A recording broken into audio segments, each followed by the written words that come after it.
Welcome back to Open Window Politics. Today we're going to be going through some of the latest polls that have been a little bit more favorable to Trump in a couple weeks before the election.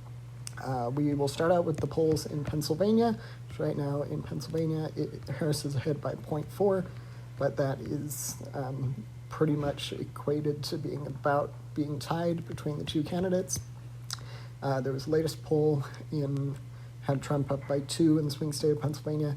Really, it is most likely whoever wins this state is going to win the presidency.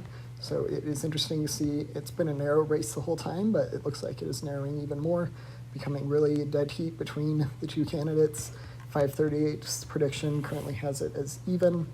I believe that's the only state. It was previously Harris +1, but with this new round of Trump-favored pollsters, it moved down to less than a point. I think it was at 0.8 before this, so still in the Harris favor, but by a very, very slim margin. And then we'll be going through a couple of these other states.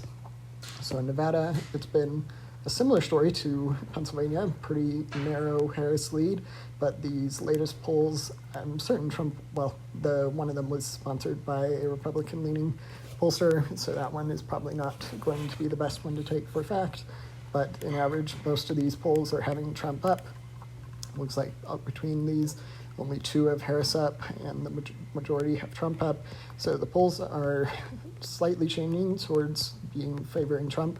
Harris still has the lead in Nevada, and if I were to predict the election, I think I would still give Harris the state, but a lot can change in the last few weeks, and we're coming down to the last few days of the election. So for now, it's going to probably stay in the Democratic category, Nevada, but Pennsylvania I think is a little bit more interesting. We'll have to see what happens, and then we'll go to the other Rust Belt states here. We'll start out with the state of Michigan, or Wisconsin. Wisconsin, very narrow Harris lead. Again, similar story here. The polls are pretty much dead even, and similar story there. And then when we go to the states that are in the Sun Belt, that means the states of those Georgia and Arizona are both in the Trump column by about a point. They're still close, but generally in the Trump column. So in the state of Georgia, has Trump up by 0.9%.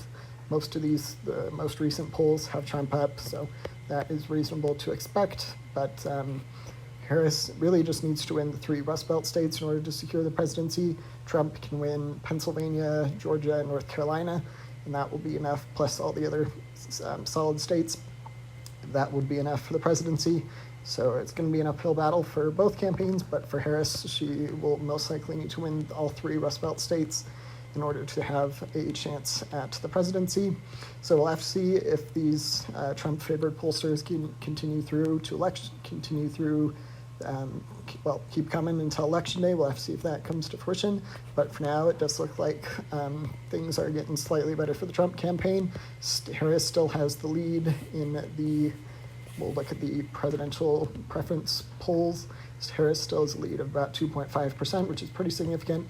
But as many know, the Electoral College is what determines the presidency, not the popular votes. This is an important number to realize, but it doesn't tell us the whole picture.